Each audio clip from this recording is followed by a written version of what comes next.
I'm Andy. I'm from Andy's Workshop Corner, and I'm here to talk about cabinet drawers. Cabinet drawers are easy to construct. There's different types of applications that you can do.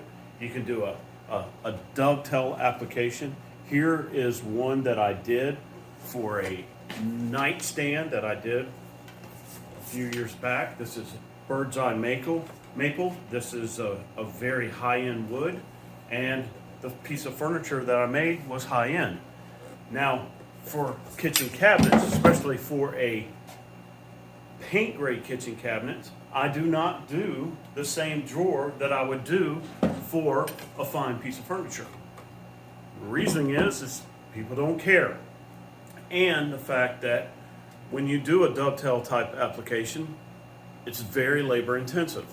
So my suggestion is that you do a cabinet drawer very differently than you would do a fine piece of furniture.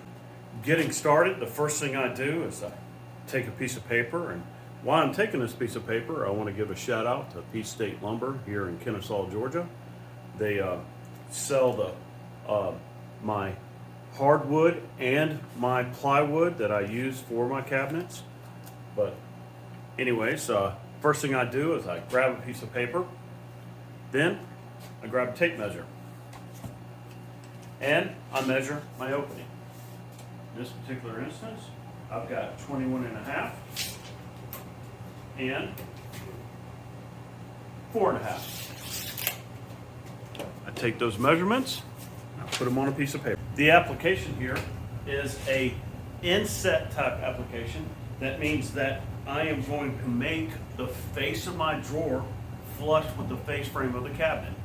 Therefore, the first thing I do after I made my measurement is I decide how much clearance I want on each side here. With a inset type application, you want as little clearance as possible. So that means that if I have 4.5 on my height, and I have 21.5 on my width, therefore I am going to take 1/4 of an inch off of each measurement, and that is the front plate here. It's going to be flush with my. Next step is to determine how or what is the length or how much of the drawer is going to be inside the cabinet. So I take a measurement from my back plate, and I have 20.5 inches. Because I have 20.5 inches, that means that my slide that I use for my cabinet, the slide, these are the type of slides that I'm going to use here, is going to be 20 inches. Therefore, I do not want my drawer to exceed 20 inches. It's good to point out right now that this is not the type of slide you would use in a finer piece of furniture. In a finer piece of furniture, you would either do your own type of slide using a dovetail or using some type of mechanism that you create that would be out of wood. But because we're making kitchen cabinets, this is an appropriate slide for a kitchen cabinet. Now, looking at this slide, you'll notice that there's a certain thickness to this slide right here. Therefore, your drawer has to account for that to slide past this part of the face frame. Therefore, if this measurement from this surface here to this surface here is 21.5 width, you will take 1 inch off of that, and that will be the width of your drawer. So that will be 20.5 inches that you're going to make your width. Now, we already determined that our sides are going to be 20 inches because our slides are going to be 20 inches. And we want full extension, and now we know our front plate, we know our side to side measurement, which is 20.5, and then we know our depth measurement, which is just the height of your drawer.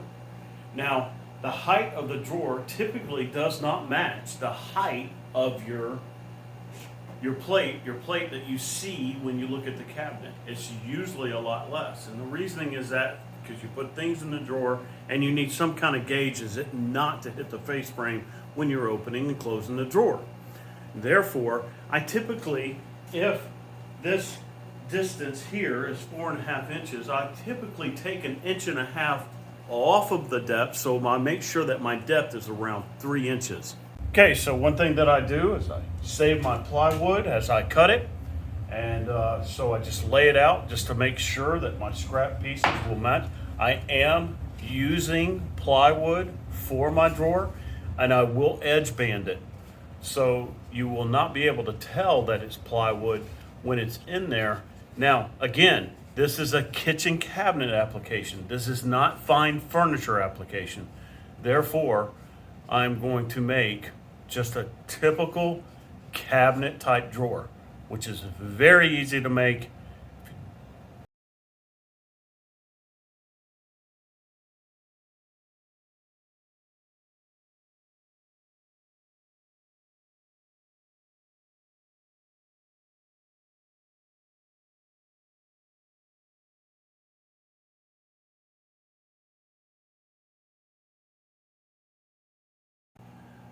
The next step in making your cabinet drawers is to cut the dado for your 1/4 inch plywood that goes at the bottom of the drawer.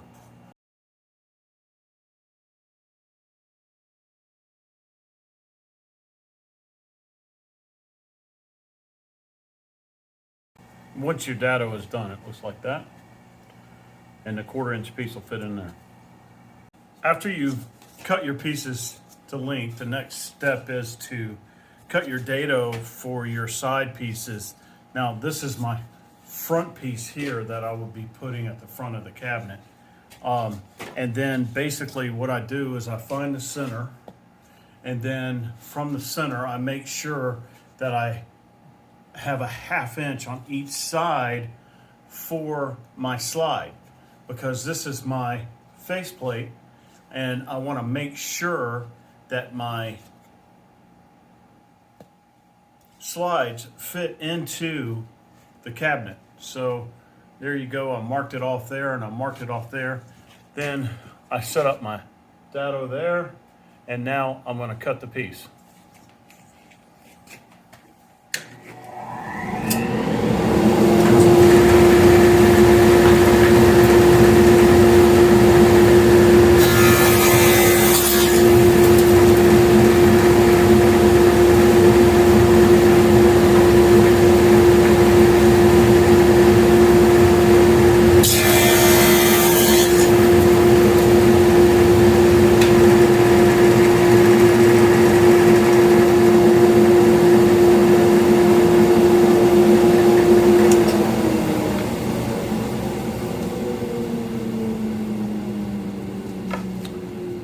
Now that I got it cut off, I just want to make sure that my piece fits in there correctly, which it does.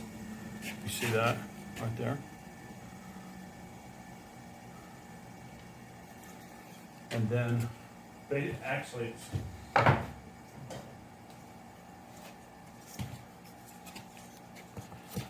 this piece here,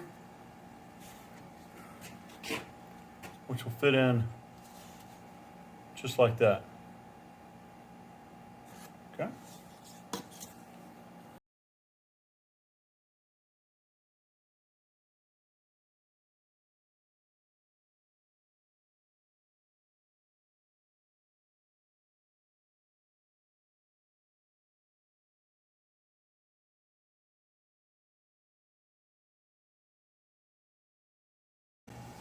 After you get 3 sides glued up, the next step is to cut the bottom plate.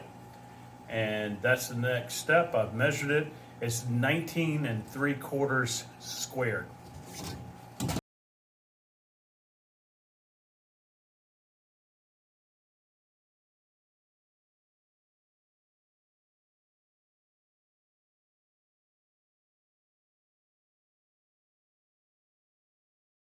It's always a good idea to sand the bottom plate before you glue it up finally, which I have them laid out there. Same rules apply. No more than 180. All right, so we got the first drawer done, and you can see there's a 1/4 inch clearance here, 1/2 inch clearance on each side to fit into the face frame. This is flush. The only thing that's left to do, we're going to do edge banding around here. Now remember, the most important thing about doing a drawer is to pre-sand the pieces before you glue them. It's really hard to sand once you get everything together. So you want to sand this surface, and this surface. And as we've been preaching from the very beginning, you never want to exceed 180 on your plywood. You also don't want to sand until you start taking off the finish. So you want to be very careful when you sand. But this is the first drawer for our kitchen cabinet. Now remember, this isn't fine furniture, but anyways, this is a pretty good finish. Once it gets done, it's going to be an inset type application. Here's the finished product of the drawers. The back side, we dated the side here, both for the back, and then we dated the front right there for the sides.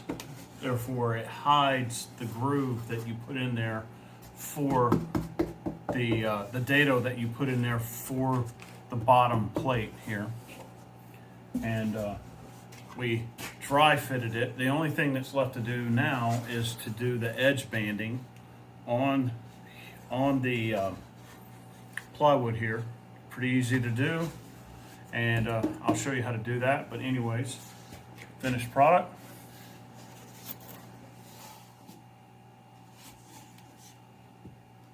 We did the two upper ones.